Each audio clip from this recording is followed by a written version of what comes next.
नमस्कार, ग्लोबल न्यूजमा स्वागत छ। म नारायण तिमल सेना। नमस्कार, म वसुधा केसी। सुरुमा हेडलाइन्स।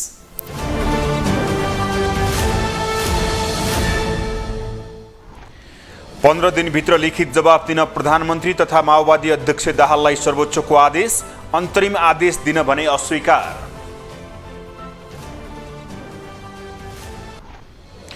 जनताको अधिकारमाथि खेलवाड गर्न नहुने नवनिर्वाचित राष्ट्रपति पौडेलको भनाई।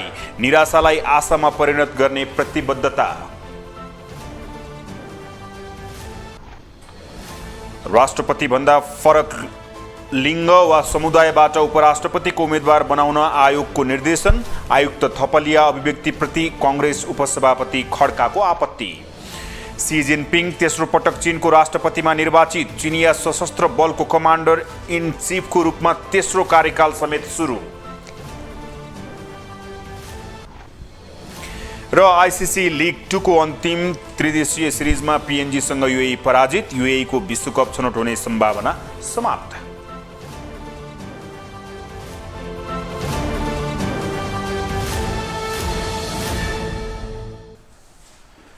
ग्लोबल न्यूज अब विस्तारमा। सर्वोच्च अदालतले प्रधानमन्त्री समेत रहनुभएका नेकपा माओवादी केन्द्रका अध्यक्ष पुष्पकमल दाहाललाई 15 दिनभित्र लिखित जवाफ दिन आदेश दिएको छ। द्वन्द्वकालीन समयमा भएका व्यक्ति हत्याको सार्वजनिक जिम्मा लिएको भन्दै पक्राउ गर्न माग गर्दै सर्वोच्चमा दायर भएको रिटमाथि सुनवाई गर्दै अदालतले दाहालसँग लिखित जवाफ मागेको हो। द्वन्द्वकालीन समयमा भएको व्यक्ति हत्याको सार्वजनिक जिम्मा लिएको भन्दै पक्राउ गर्न माग गर्दै प्रधानमन्त्री पुष्पकमल दाहाल विरुद्ध परेको रिटमाथि सर्वोच्च अदालतमा सुनवाई सुरु भएको छ। द्वन्द्व पीडितहरूले दायर गरेको रिटमाथि सुनवाई गर्दै सर्वोच्चले प्रधानमन्त्री दाहाललाई 15 दिनभित्र लिखित जवाफ दिन आदेश दिएको छ। निवेदकले गरेको माग अनुसार अन्तरिम आदेश दिन भने अदालतले अस्वीकार गरेको छ। संक्रमणकालीन न्याय प्रक्रिया लामो समयसम्म टुङ्गो नलागेको भन्ने विषयको उठान गरी न्याय र परिपूर्ण सम्बन्धी कानुनी उपचारका सन्दर्भमा प्रस्तुत रिट निवेदन पर्न आएको कुरा निवेदन बेहोराबाट देखियो। तसर्थ यसमा के कसो भएको हो, निवेदकको माग बमोजिमको आदेश किन जारी हुनु नपर्ने हो, माग बमोजिमको आदेश जारी हुनु नपर्ने भए सोको आधार र कारण सहित बाटोको म्याद बाहेक 15 दिनभित्र प्रत्यर्थी नम्बर 1 ले आफै वा कानुन बमोजिमको प्रतिनिधि मार्फत र अन्य प्रतिनिधिहरूले महाधिवक्ताको कार्यालय मार्फत लिखित जवाफ पेश गर्नु भनी यो आदेश र निवेदनको प्रतिलिपि एक प्रति सहित म्याद सूचना जारी गरी रिटपूर्वक तामेल गराई म्यादभित्र लिखित जवाफ परेपछि वा पर्ने अवधि नागेपछि नियमअनुसार पेश गर्नु। 4 वर्ष अघि काठमाडौँको टुडीखेलमा भएको माघी महोत्सवको कार्यक्रममा माओवादी अध्यक्ष समेत रहेका दाहालले द्वन्द्वकालमा भएका 17,000 मध्ये 5,000 व्यक्ति हत्याको जिम्मा लिने बताएका थिए। त्यही अभिव्यक्तिले दाहाल विरुद्ध सर्वोच्च अदालतमा रिट दायर भएको थियो। द्वन्द्व पीडितहरूले त्यसैलाई आधार बनाएर सर्वोच्चमा रिट दायर गरेका थिए। उनीहरूले संक्रमणकालीन मुद्दाको निरूपण गर्न र व्यक्ति हत्याको जिम्मा लिने प्रधानमन्त्री दाहाललाई पक्राउ गर्न माग गर्दै सर्वोच्चमा रिट दायर गरेका थिए। अदालतले गर्नुपर्ने कुरा कानुनले गर्नुपर्ने हुनाले कानुनभित्र अडिएर कानुनले गर्नुपर्ने कुरामा न्याय हुन्छ भन्नेमा हामी सक्रियता अनुसार हामीले न्याय पाउँछौँ भन्ने नै हो। किताब लिएर कपी लिएर डस्टर चक लिएर पढाइरहेको शिक्षक त लड्न तयारी छैन नि। युद्धका नाममा त्यस्ता शिक्षक मार्न पाइन्छ? पाइँदैन। जो एउटा किसान दिनभरि खेती कमाइ गरेर आएर चाहिँ आफ्नो घरमा सुतेका किसान छ, त्यो किसानलाई मारिएको छ। त्यो किसान के लड्न तयारी थियो? युद्धका नाममा यस्ता अपराध गर्न पाइँदैन। विक्रम सम्वत 2052 सालमा तत्कालीन नेकपा माओवादीले सुरु गरेको सशस्त्र सङ्घर्ष 10 वर्षपछि शान्ति सम्झौता मार्फत टुङ्गिएको थियो। शान्ति प्रक्रिया सुरु भएको 1.5 दशकसम्म पनि द्वन्द्वकालीन मुद्दाको किनारा नलाग्दा द्वन्द्व पीडितहरूले अहिलेसम्म न्याय पाउन सकेका छैनन्, जसका कारण सशस्त्र सङ्घर्षको नेतृत्व गरेको नेकपा माओवादी केन्द्रका नेताहरूमाथि विभिन्न समयमा अदालतमा उजुरी पर्ने गरेको छ। ग्लोबल टेलिभिजनका लागि क्यामेरामा सञ्जय खड्काका साथमा अमृतराज काफले, काठमाडौँ। यता नेपाल कम्युनिस्ट पार्टीका महासचिव नेत्र विक्रम चन्द विप्लवले जनयुद्धका उपलब्धिहरूलाई ध्वस्त गर्न प्रचण्डमाथि मुद्दा लगाइएको बताउनु भएको छ। शुक्रबार 4 कम्युनिस्ट पार्टीले संयुक्त मोर्चा घोषणाका लागि आयोजित पत्रकार सम्मेलनमा बोल्दै महासचिव विप्लवले प्रधानमन्त्री तथा माओवादी केन्द्रका अध्यक्ष पुष्पकमल दाहाल विरुद्ध मुद्दा लगाएर गणतन्त्रलाई पश्चगामी र दलाल पुँजीपतिको हातमा हालिदिने षड्यन्त्र गरिएको बताउनु भयो। उहाँले प्रतिक्रान्तिकारी सन्देश दिने उद्देश्यका साथ मुद्दा हालिएको भन्दै त्यसको जवाफ दिनका लागि आफूहरू तयार रहेको बताउनु भयो। के गर्नुहुन्छ हामीले पहिले पनि भनेको छौँ उहाँहरूको कुरा हो। तर जनयुद्धलाई अपराधीकरण गर्ने र जनयुद्धका उपलब्धिहरूलाई विनाश गर्न खोज्ने प्रवृत्तिसँग यो मोर्चा पनि लड्छ, नेपाल कम्युनिस्ट पार्टी लड्छ र त्यसको कुनै पनि जवाफ दिन हामी तयार छौँ। अहिले जनयुद्धमाथिको आक्रमण हो, परिवर्तनमाथिको आक्रमण हो हैन, अहिले भएको सीमित उपलब्धिमाथिको पनि आक्रमण हो र त्यो भनेको अझ जसले परिवर्तन गर्यो, जसले क्रान्तिकारी यी चिजहरू लिएर आयो त्यसलाई पनि अस्वीकार गर्ने अपराधीकरण गर्ने हमला छ। त्यसमा त्यो चाहिँ व्यक्तिगत प्रचण्डको व्यक्तिगत मामिला होइन, यो राज्यको मामिला हो, यो चाहिँ जनताको मामिला हो। जनताको अधिकारलाई पनि झन् छिन्न भिन्न पार्ने समाप्त पार्ने षड्यन्त्र हो। त्यसकारण हामी उत्रेको, प्रचण्डको कुरा होइन। महासचिव चन्दले प्रचण्डमाथिको मुद्दा व्यक्तिगत मामिला मात्रै नभएर राज्य र जनताको मामिला भएको भन्दै आफूहरू त्यसको प्रतिरोधमा उत्रिएको बताउनु भयो। उहाँले माओवादी घटकहरू एक हुने सम्भावना रहेको र त्यसको निम्ति छलफल पनि भइरहेको बताउनु भयो। नवनिर्वाचित राष्ट्रपति रामचन्द्र पौडेलले जनताको अधिकारमाथि खेलवाड गर्न नहुने बताउनु भएको छ। राष्ट्रपतिमा निर्वाचित भएपछि शुक्रबार बीपी संग्रहालय सुन्दरी जल पुगी पूर्व प्रधानमन्त्री स्वर्गीय विश्वेश्वर प्रसाद कोइरालाको शालिगमा माल्यार्पण गरिसकेपछि सञ्चारकर्मीहरूसँग कुरा गर्दै उहाँले यस्तो बताउनु भएको हो। राष्ट्रपति पौडेलले देशलाई नयाँ दिशा दिनु आजको आवश्यकता भएकोले त्यसलाई पूरा गर्ने आफ्नो कर्तव्य भएको पनि बताउनु भयो। उहाँले देशमा आएको परिवर्तन संवैधानिक लोकतान्त्रिक गणतन्त्र र समावेशी लोकतान्त्रिक व्यवस्थालाई जोगेर्ना गर्न आवश्यक रहेको पनि बताउनु भयो। उहाँले समावेशी लोकतान्त्रिक व्यवस्थालाई चिरस्थायी बनाउँदै समसामयिक सुधार गर्नुपर्नेमा जोड दिनुभयो। राष्ट्रपति पौडेलले देशलाई राजनीतिक स्थायित्व आवश्यक रहेको भन्दै जनताको निराशालाई आशामा परिणत गर्ने प्रतिबद्धता जनाउनु भयो। निराशा जस्तो केही देखिएको छ, अब त्यसलाई हटाउँदै जनतामा एउटा आशाको सञ्चार गराएर, जनतामा उत्साहको सञ्चार गराएर सम्पूर्ण चाहिँ लोकतन्त्र प्रेमीहरूमा एउटा चाहिँ नयाँ जागृति ल्याएर यो देशमा अब उन्नतिको बाटोलाई समात्नुपर्छ। सुशासनबाट देशको उन्नति हुन्छ, सुशासन देशले खोजेको छ र बीपीलाई सम्झेर आज म सुशासनको कुरामा चाहिँ सबैको ध्यान आकर्षित गर्न चाहन्छु। राष्ट्रपति पौडेलले देशले सुशासन खोजेको भन्दै सबैले त्यसतर्फ ध्यान दिनुपर्ने आवश्यकता ओल्याउनु भयो। उहाँले संग्रहालयमा वृक्षारोपण गर्नुका साथै संग्रहालयको अवलोकन पनि गर्नुभएको थियो। पौडेल बिहिबार भएको राष्ट्रपति निर्वाचनमा प्रतिस्पर्धी नेकपा एमालेका उपाध्यक्ष सुभाष चन्द्र नेमाङलाई पराजित गर्दै निर्वाचित हुनुभएको थियो। यता नेपाली कांग्रेसका नेता मिनेन्द्र रिजालले नवनिर्वाचित राष्ट्रपति रामचन्द्र पौडेलले गठबन्धनको सहमति कार्यान्वयन गर्ने राष्ट्रपतिको रूपमा काम गर्न नहुने बताउनु भएको छ।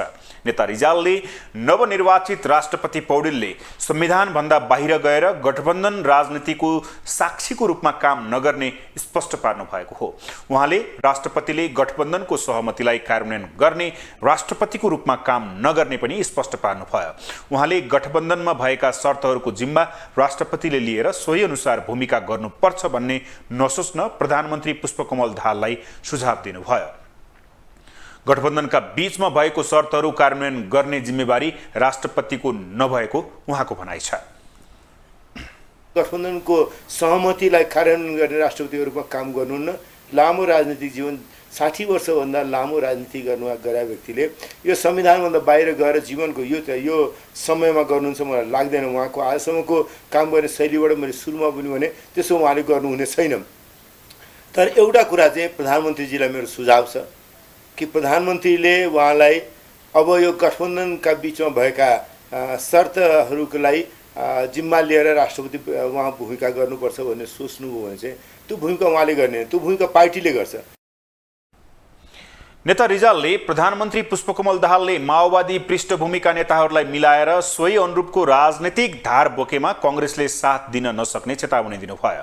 उहाँले माओवादी केन्द्रका नेताहरूलाई जोखिम पार्नु नहुनेमा विगतका 7 राजनीतिक दल र तत्कालीन माओवादी पार्टीको प्रतिबद्धता रहेको बताउनु भयो। दूरदर्शी ठहर्ने छैन।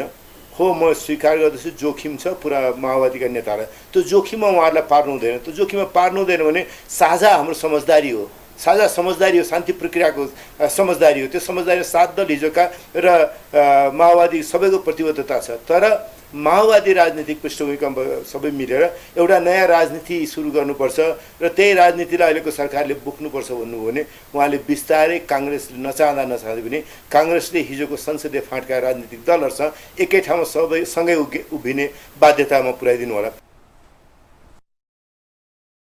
मन्त्री दाहालले 2052 सालमा सुरु भएको सशस्त्र विद्रोहलाई जनयुद्ध दिवसको रूपमा बिदा दिएर विस्तृत शान्ति सम्झौता, 12 बुँदे समझदारी र संविधानको भावनाभन्दा बाहिर गएको बताउनु भयो। दाहाल यस प्रकारको बाटोमा जान थाले उहाँलाई नेपाली कांग्रेसले बोक्न नसक्ने चेतावनी दिनुभयो।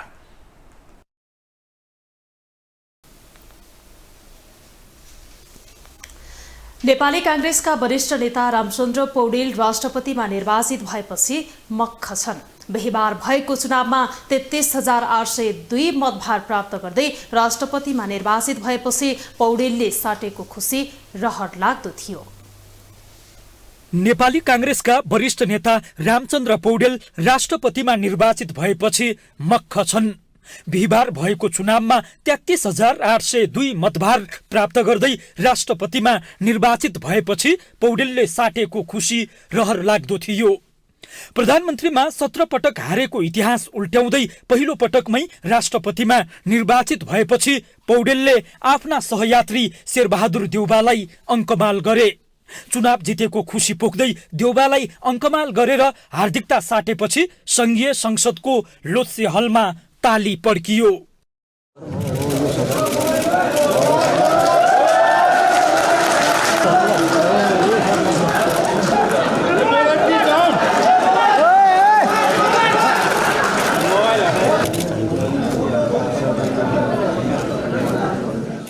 देउवा र पौडेलको 52 वर्ष लामो प्रतिस्पर्धात्मक दोस्ती छ।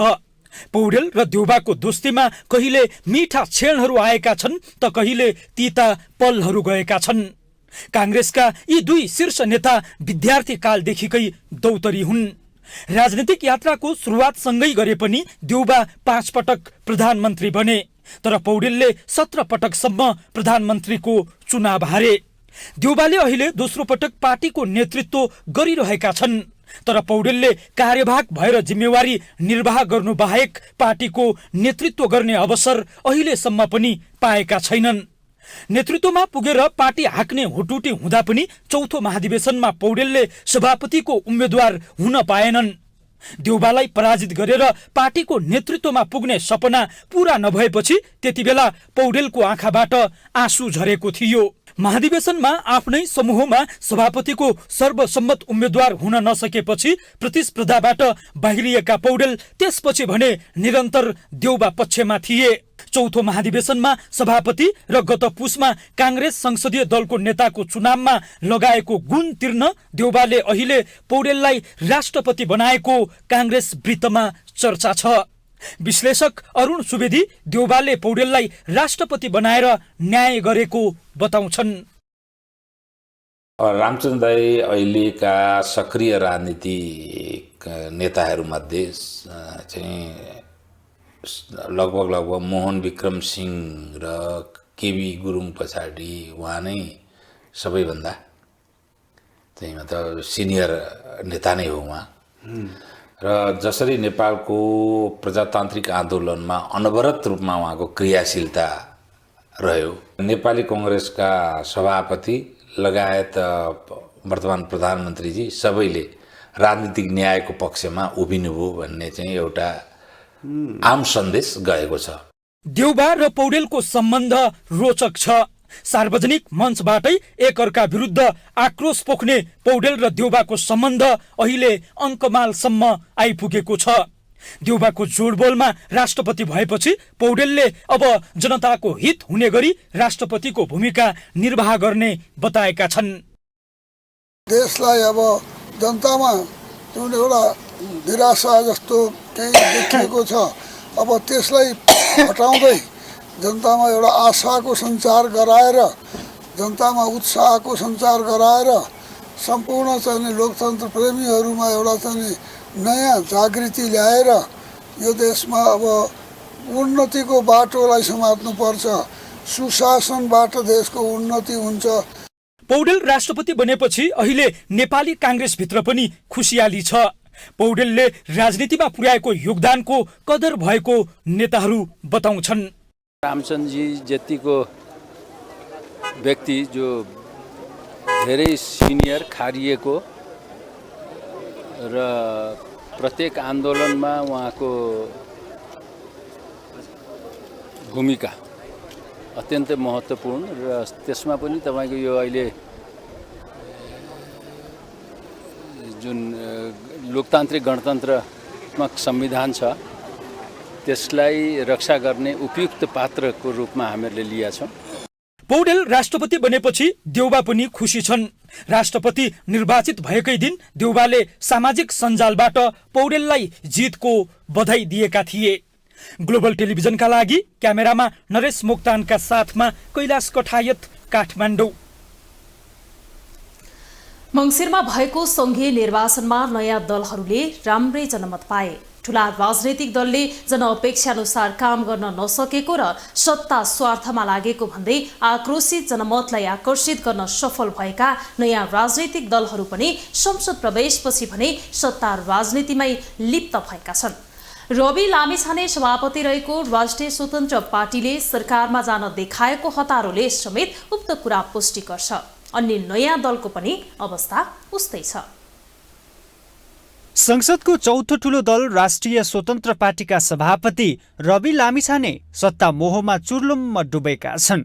सञ्चारक्रममा हुँदा शीर्ष राजनीतिक दल र नेताहरू सत्ता र स्वार्थमा लागेको भन्दै चर्को आलोचना गरेका लामिछाने अहिले उही पुरानै दलको पथमा लागेका छन्। खास गरी पुस 10 को सत्ता समीकरणमा एमाले निकट रहेर सरकारमा सहभागी भएको रासपा गठबन्धन भत्किएपछि राष्ट्रपतिका लागि काङ्ग्रेसको पक्षमा उभिनु र सरकारलाई दिएको समर्थन कायम राख्नुले रवि उही पुरानै राजनीतिक संस्कारमा रहेको स्पष्ट हुन्छ।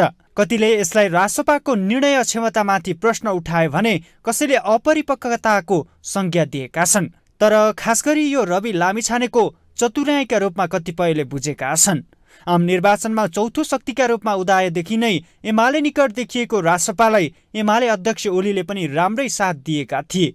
रवि लामिछानेलाई गृहमन्त्री बनाउन ओलीको महत्त्वपूर्ण भूमिका थियो भने अदालतको फैसलाबाट मन्त्रीपद गुमाएपछि पनि उनले निरन्तर लामिछानेको पक्षमा बोलेका थिए।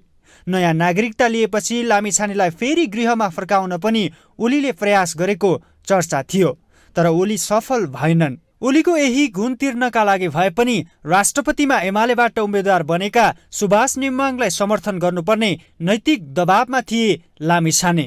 तर उनले यसलाई नैतिकता भन्दा पनि राजनीतिक भविष्यका रूपमा हेरेर लामिछाने राष्ट्रपतिमा काङ्ग्रेसको कित्तामा उभिए, जसलाई लिएर आम नागरिकमा रासपाको भूमिकाप्रति निराशा छाएको छ र सत्ता स्वार्थमा लागेको आरोप समेत लागेको छ। रासपा नेताहरू समेत जनताका मागलाई सम्बोधन गर्न सरकार प्रमुख रहेको दावी गर्छन्।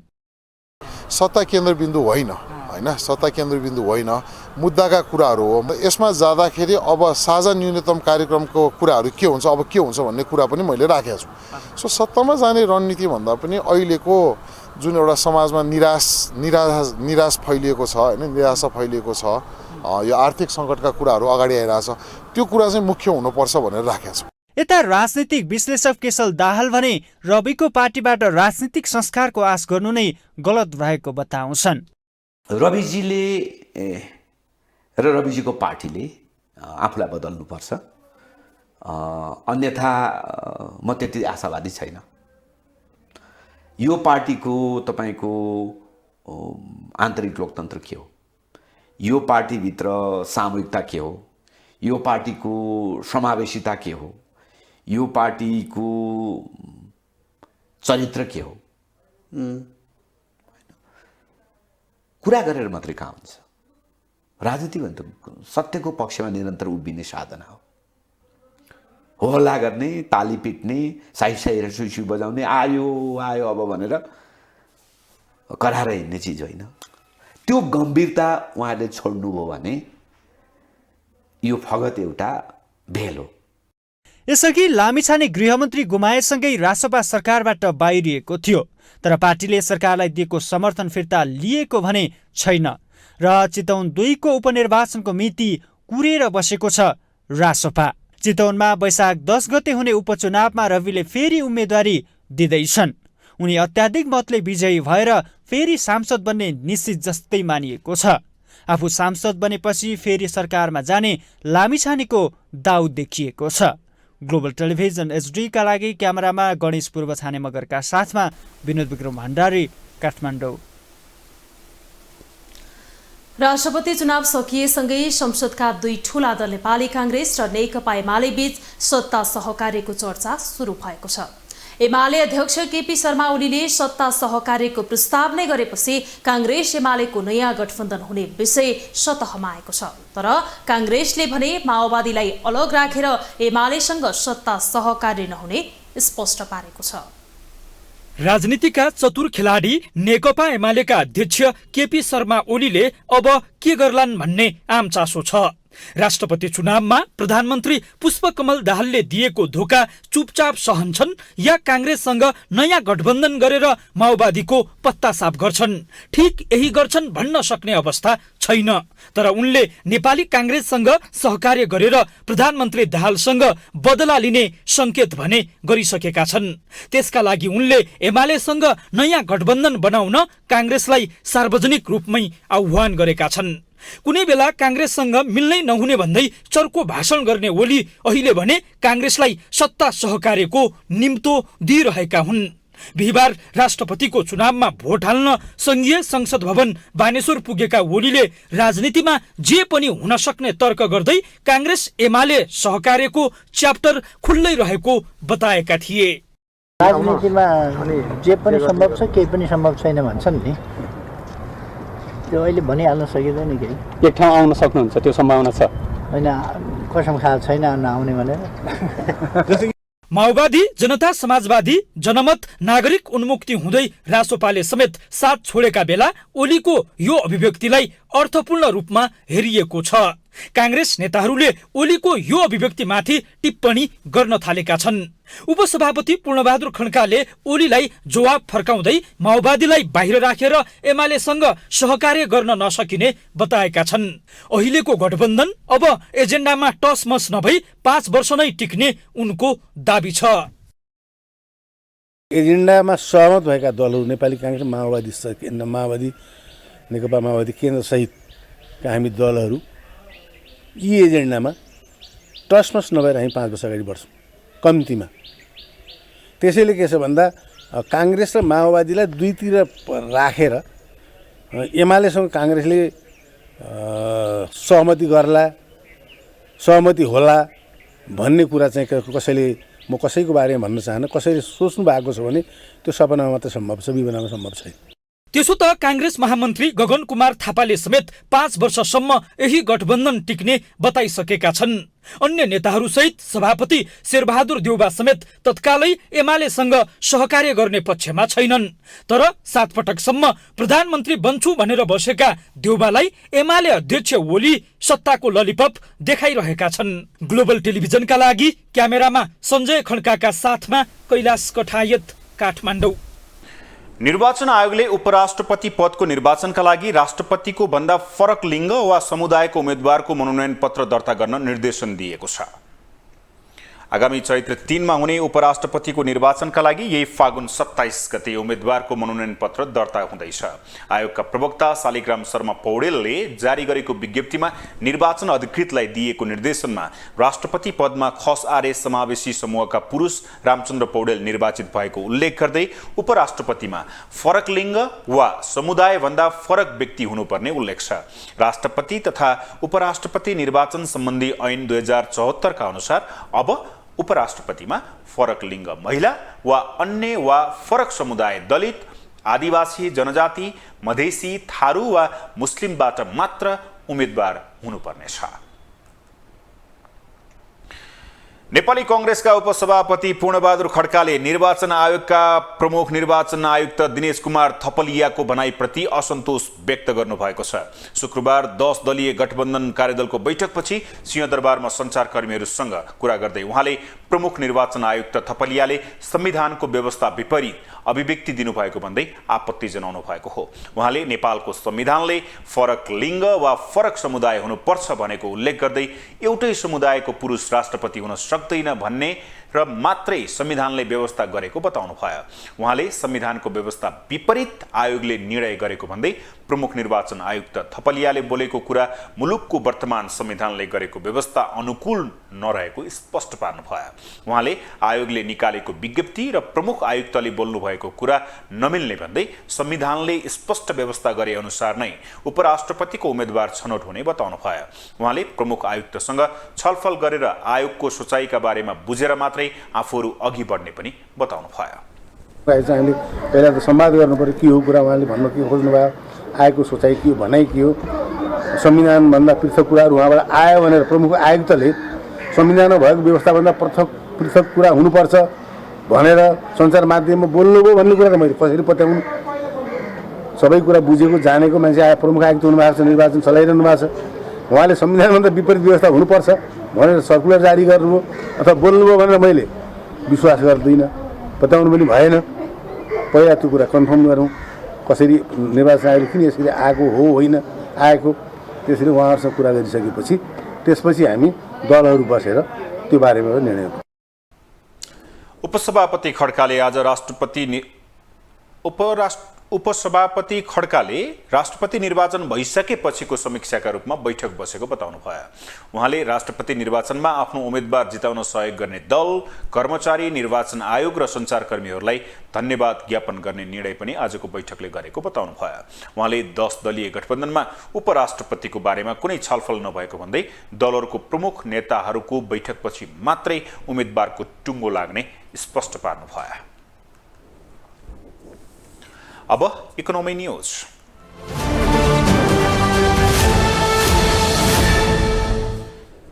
दोस्रो अर्थशास्त्री सम्मेलन काठमाडौँमा सुरु भएको छ। 2 दिनसम्म चल्ने सम्मेलनमा देशभरका अर्थशास्त्रीहरूको सहभागिता छ। मुलुकको आर्थिक अवस्था ओह्रालो लागिरहेका बेला भएको यो सम्मेलनले दिएका सुझाव महत्त्वपूर्ण हुने अनुमान गरिएको छ। देशको अर्थतन्त्र जर्जर अवस्थामा पुगेका बेला काठमाडौँमा दोस्रो अर्थशास्त्री सम्मेलन सुरु भएको छ। शुक्रबारबाट सुरु भएको सम्मेलन शनिबार सकिनेछ। शुक्रबारबाट सुरु भएको सम्मेलनमा राष्ट्र बैंकका गभर्नर महाप्रसाद अधिकारीले नेपालको अर्थतन्त्र सुधार उन्मुख रहेको बताएका छन्। उनले बैंकहरूमा लगानीयोग्य रकमको अभावको समस्या बिस्तारै हल हुँदै गइरहेको भन्दै तरलता अभावको समस्या समेत समाधान हुने क्रममा रहेको दावी गरे। मिसयुज हुनलाई पनि ऋण पाइरहेको थियो भने अहिले नपाइएला, त्यो अलग कुरो, तर त्यो सहजता सिस्टममा भइरहेछ। त्यसकारण हामीले सबै कुरालाई नकारात्मक रूपले नलिउँ। विश्वका कयौँ अर्थतन्त्रहरू अहिले डेप ट्र्यापमा छन्। आफ्नो ऋण रिस्ट्रक्चर गर्छु भन्दा पनि पाउन सकिरहेको छैनन्। म अलिकति पर सरोस् ब्याज तिर्न म राजी छु भन्दा पनि पाइरहेको छैन। कतिपय मुलुकहरूको रिजर्भ कमी भएको कारणले इभन औषधि आयातमा समेत गाह्रो परिरहेको छ। हामीले सुन्यौँ कयौँ मुलुकमा अब सर्जरी हुँदैन किनकि योसँग रिलेटेड मैले औषधि इम्पोर्ट गर्न सकिनँ भनेर। कमसेकम ती कुराहरूबाट हामी धेरै माथि आएका छौँ। हामी सहज स्थितिमा छौँ। कयौँ विकसित मुलुकहरू जसको इन्फ्लेसन 1% 1.5% भन्दा माथि 50औं वर्ष थिएन, आजको दिनमा ती मुलुकहरू 10% को इन्फ्लेसनमा गुज्रिरहेछन्, 8% को इन्फ्लेसनमा गुज्रिरहेछन्। अहिलेको डेटा हेर्नुहुन्छ अर्जेन्टिना 98% को इन्फ्लेसन, टर्कीको त्यस्तै भयावह स्थिति। हामी इन्फ्लेसनको लेभलमा पनि बिलो 8% मा छौँ। भला यो माथिल्लै लेभल हो, हामीले राखेको लक्ष्यभन्दा माथि हो, त्यही पनि हाम्रो यो तथ्याङ्क त्यति नराम्रो छैन। त्यस्तै कांग्रेस महामन्त्री समेत रहेका सांसद गगन थापाले अर्थतन्त्र धरायसी अवस्थामा नपुगेको दावी गरे। उनले अर्थतन्त्रमा समस्या रहेको भए पनि समाधान गर्न सकिने अवस्थामा रहेको भन्दै सरकारवाला निकायले आवश्यक पहल गर्नुपर्ने बताए। कोभिड-19 को घरेलु प्रभाव जस्तै सप्लाई चेनमा परेको प्रभावको कारणले गर्दा विश्व अर्थतन्त्रमा जुन खालको त्यसका प्रभावहरू रहे त्यसको बाछिटाबाट हामी मुक्त हुने कुरा भएन। त्यसको बारेमा कुरा गर्न सक्छौँ।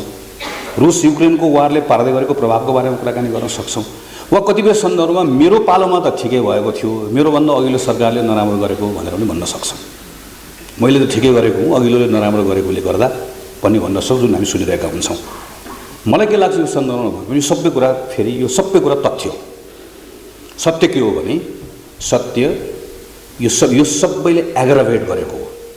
अघि यहाँ चर्चा भएको जस्तै हाम्रो अर्थतन्त्रमा लामो समयदेखि हामीले त्यसलाई पन्छाउँदै गएको संरचनागत समस्या छ। अर्थशास्त्री डाक्टर जीवन अङ्गाईले अर्थतन्त्र सुधार र विस्तारका लागि ल्याइने योजना कार्यान्वयन हुन नसक्नु नेपाली अर्थतन्त्रका समस्या रहेको बताए।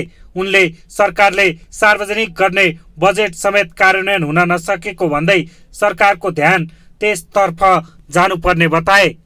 कृषिको व्यावसायीकरण तथा रूपान्तरणको लागि भूमिको चपलाबन्दी गर्न ओडा कार्यालयलाई जिम्मेवारी प्रदान गर्ने र निश्चित मूल्य नबढ्ने गरी रासायनिक मल उपलब्ध गराउन निजी क्षेत्रलाई पनि खुल्ला गर्ने।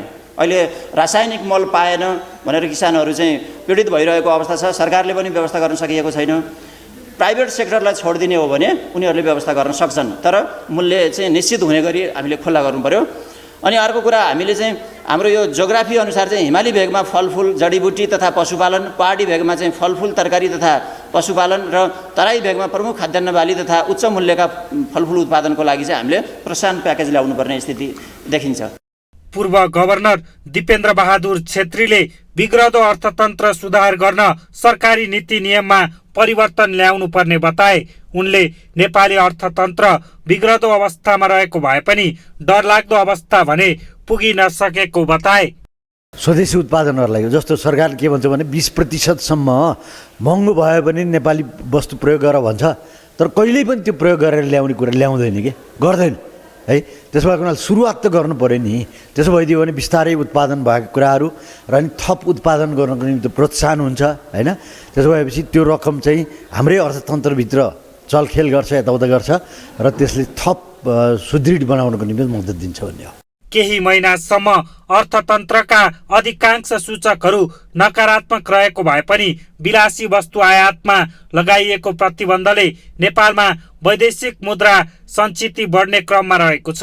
त्यस्तै विप्रेषण आप्रवाह समेत बिस्तारै बढ्ने क्रममा रहेको र बैंकहरूमा तरलता अभावका समस्या समेत देखिएको थियो। तर राष्ट्र बैंकको पछिल्लो प्रतिवेदनले अर्थतन्त्र सुधार हुने अवस्थामा रहेको देखाएको छ।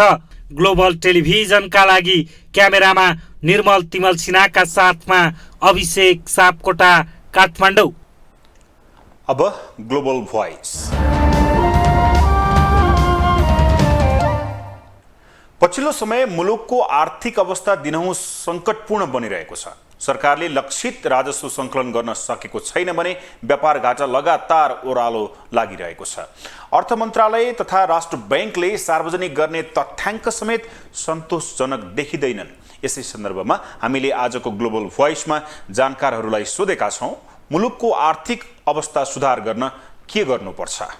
नेपालको अर्थतन्त्र सुधारोन्मुख छ हैन। अब डेफिनेटली कतिपय जटिलताहरू नभएको होइन, तर अब तिनलाई सम्बोधन गर्दै जाने हो। र यसको पहिलो कुरा त इमान्दारिता नै हो। इमान्दारिताको एकदमै कमी छ, चाहे नेताहरूको लेभलमा, कर्मचारीहरूको लेभलमा, आम जनताको तलको लेभलमा पनि त्यो भ्रष्टता त्यहाँ पनि पुगेको छ। नेपालको अर्थतन्त्रका सबै इन्डिकेटरहरू पोजिटिभ भएका छन् हैन। त्यसकारणले अब हामी त्यस्तो आत्तिनुपर्ने अवस्थामा छैनौँ र तैपनि हाम्रो एउटा अर्थतन्त्र चाहिँ रेमिट्यान्समा अडेको छ। अहिलेको अर्थतन्त्र भनेको चाहिँ हाम्रो बिग्रिदो अवस्थामा छ। तर बिग्रिदो अवस्थामा भनेको मतलब फेरि हामी we are not in the situation of error, हामी इररमै चाहिँ गइसकेको होइन, तर पनि हामी एउटा बिरामी भएको अवस्थामा चाहिँ हो। तर अब यसलाई चाहिँ अब यो टाइममा पनि हामीले सुधार गरेनौँ भने पछि दीर्घकालीन रूपमा चाहिँ ठुलो असर गर्न सक्छ। हामी लामो समयदेखि एउटा संरचनात्मक समस्याबाट ग्रसित छौँ। अर्थतन्त्रका संरचनात्मक समस्याहरूमा चाहिँ आयातमुखी राजस्व, न्यून पुँजीगत खर्च, त्यस्तै न्यून उत्पादन, कृषि क्षेत्रको न्यून उत्पादकत्व, यस्ता समस्याहरू छन्। यी समस्याहरूलाई अहिलेको हाम्रो जुन सरकारी निकाय लगायत जे जति क्षेत्रले पहल गर्नुपर्ने हो त्यो पहलले काम गरिरहेको छैन। अर्थतन्त्र ठिक डिरेक्सनमा छैन हैन। जसरी चाहिँ हामी के गर्छौँ भन्दा हेर्दाखेरिमा चाहिँ कहाँ पुग्छ के गर्छ भनेर भन्छौँ हामीले, कहाँ पुग्ने भन्दा पनि तालको पानी सुके जस्तै गरी अर्थतन्त्र सुक्दै सुक्दै गइरहेछ। देशको अर्थतन्त्र देखिहाल्नु भयो अलिकति अब खतराकै अवस्थामा छ। यो विश्वव्यापी प्रभाव पनि हो र हाम्रा आफ्नै केही कमी कमजोरीहरू रहेका छन्। अलिकति सचेततापूर्वक जानुपर्ने अवस्था छ। सुधार गर्नलाई सबभन्दा पहिले त यहाँको जुन प्रशासनिक यो जुन संयन्त्र छ नि त्यो संयन्त्रमा धेरै सुधार गर्नु आवश्यक छ। जति पनि नेतृत्वमा आउँछन् नि, नेतृत्वमा आउँदाखेरि हामी केही न केही गर्छु भनेर त भनिराखेकै हुन्छन्, त्यो मुखले भनेर मात्रै हुँदैन। आर्थिक रूपमा होला हामी कमजोर छौँ होला, हाम्रो आय कम छ, तर पनि हाम्रो स्रोत साधनलाई हेर्ने हो भने अरू देशको तुलनामा हामी कमजोर चाहिँ छैनौँ। अहिले इन्डेक्सहरूले केही समस्याहरू देखा परिरहेको छ। अब अनुत्पादक क्षेत्रमा बढी लगानी भइरहेको छ, घर जग्गाहरूमा बढी लगानी भएको छ। भारतको नम्बर 1 ब्रान्ड सीपी प्लसको होलसेल काठमाडौँको शान्तिनगरको पेट्रोल पम्प नजिकै सञ्चालनमा आएको छ। आज विशेष कार्यक्रमसहित केक काटेर सीपी प्लसको होलसेल सञ्चालनमा ल्याइएको हो। नेपालमा सीपी प्लस ब्रान्ड अमित र पप्पू यादवको समूहले भित्र्याएको हो। सुरुवाती दिनहरूमा विशेष छुटसहित सम्पूर्ण सामानहरू सुपथ मूल्यमा पाइने बताइएको छ। 1 करोड बढीको लगानीमा सुरु भएको होलसेलमा CCTV camera, networking product, PABX computer, laptop, sales and repair, GPS tracking लगायतका सेवा उपलब्ध छ। सामान अन्य ठाउँको भन्दा सस्तो र गुणस्तरीय हुने होलसेलका सञ्चालकको भनाइ छ।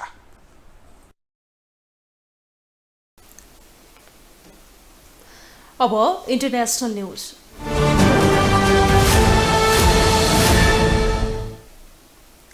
सी जिनपिङ तेस्रो पटक चीनको राष्ट्रपति चयन भएका छन्। शुक्रबार बेजिङमा जारी चिनी आचरण कंग्रेसको 14औं वार्षिक अधिवेशनले सर्वसम्मत रूपमा 69 वर्षीय सीलाई जनगणतन्त्र चीनको राष्ट्रपति चयन गरेको हो।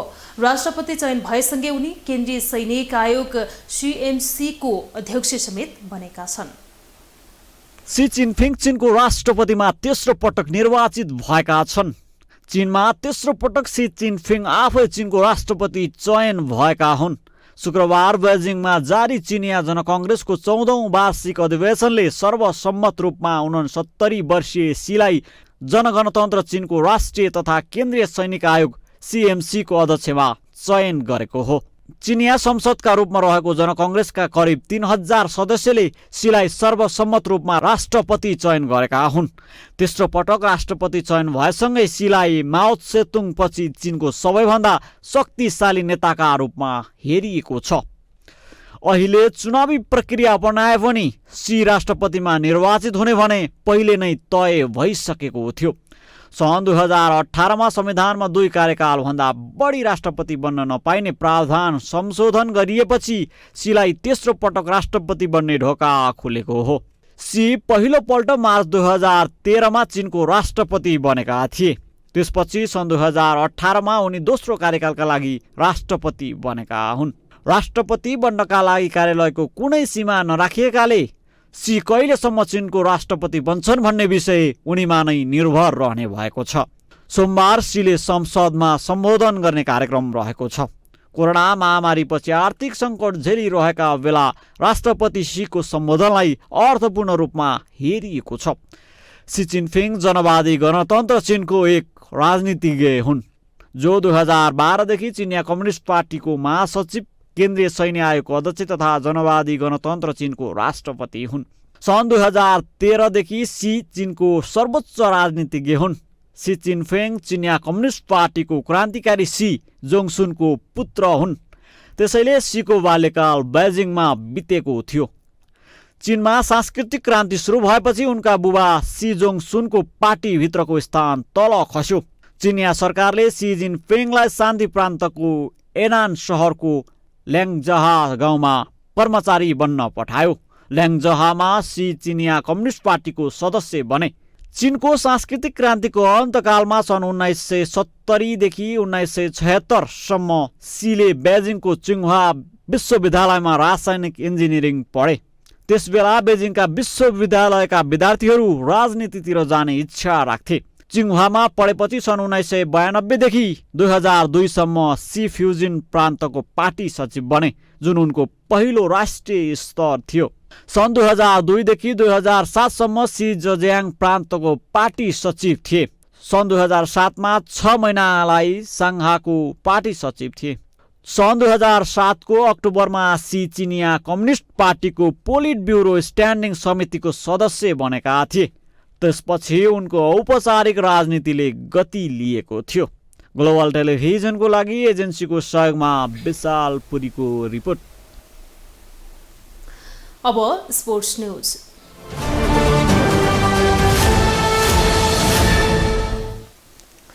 आईसीसी विश्वकप लिग 2 को अन्तिम त्रिकोणात्मक सिरिज अन्तर्गत पपुवा न्यू गिनी पीएनजीले यूएईलाई पराजित गरेको छ। यो हारसँगै यूएई को लिग 2 को शीर्ष 3 मा रहने सिधा विश्वकप छनौट हुने सम्भावना औपचारिक रूपमा समाप्त भएको छ। विश्वकप छनौटका लागि यूएईले छनौट प्लेअफ खेल्नेछ। यूएईले एक दिवसीय मान्यता जोगाउन समेत बाँकी रहेका सबै 3 खेल जित्नुपर्नेछ। कीर्तिपुर स्थित ट्यू मैदानमा पीएनजीले 56 रनको जित हात पारेको हो। पीएनजीले दिएको 247 रनको लक्ष्य पछ्याएको यूएईले 42 ओभर 2 बलमा मात्र 190 रनमा अलआउट भयो। विश्वकप लिग 2 का 5 खेलमा पीएनजीले यूएईलाई 4 पटक पराजित गरेको छ। पीएनजी को जितसँगै 7 देश सम्मिलित विश्वकप लिग 2 34 खेलमा 11 अङ्क जोडेर अङ्क तालिकाको पुछारमा रहेको छ। हारपछि यूएई 33 खेलमा 31 अङ्क जोडेर 6औं स्थानमा रहेको छ।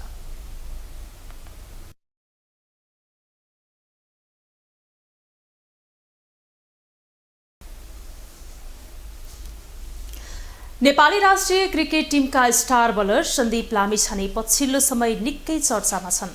केही दिन अघि एक दिवसीय खेलमा लगातार 27 खेलमा विकेट लिएर विश्व रेकर्ड बनाएका सन्दीपले अर्को सफलता हात पारेका छन्।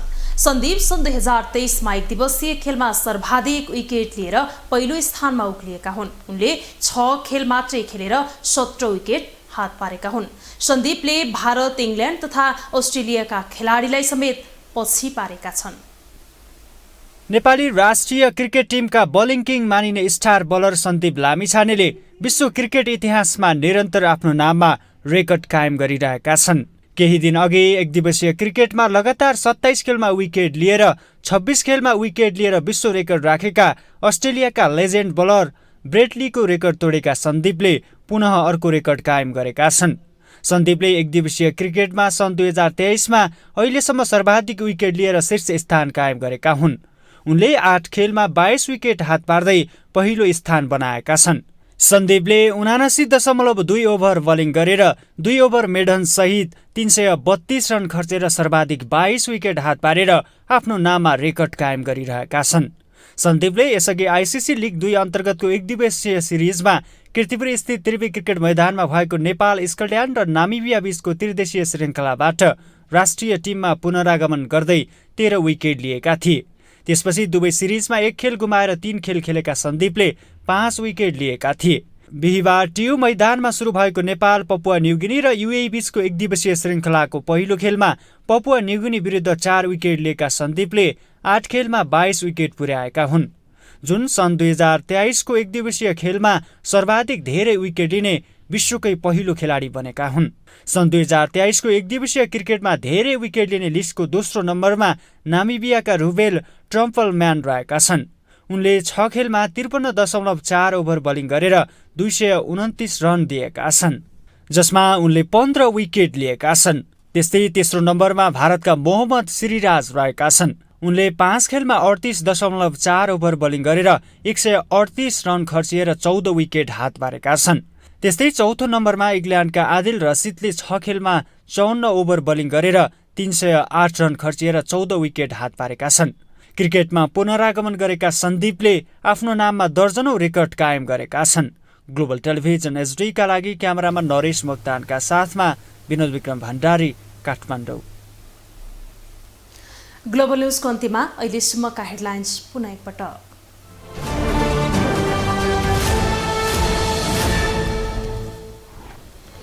15 दिनभित्र लिखित जवाब दिन प्रधानमन्त्री तथा माओवादी अध्यक्ष दाहाललाई सर्वोच्चको आदेश। अन्तरिम आदेश दिन भने अस्वीकार। जनताको अधिकारमाथि खेलवाड गर्न नहुने नवनिर्वाचित राष्ट्रपति पौडेलको भनाई। निराशालाई आशामा परिणत गर्ने प्रतिबद्धता। राष्ट्रपति भन्दा फरक लिङ्ग वा समुदायबाट उपराष्ट्रपतिको उम्मेद्वार बनाउन आयोगको निर्देशन। आयुक्त थपलियाको अभिव्यक्तिप्रति काङ्ग्रेस उपसभापति खड्काको आपत्ति। सी जिनपिङ तेस्रो पटक चीनको राष्ट्रपतिमा निर्वाचित। चिनिया सशस्त्र बलको कमान्डर इन चिफको रूपमा तेस्रो कार्यकाल समेत सुरु। र आइसिसी लिग 2 को अन्तिम त्रिदेशीय सिरिजमा पीएनजीसँग युएई पराजित। युएई को विश्वकप छनौट हुने सम्भावना समाप्त।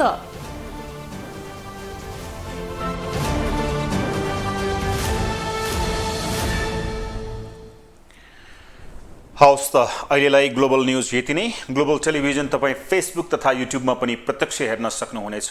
ग्लोबल टेलिभिजन हेर्दै गर्नुहोला। नमस्ते।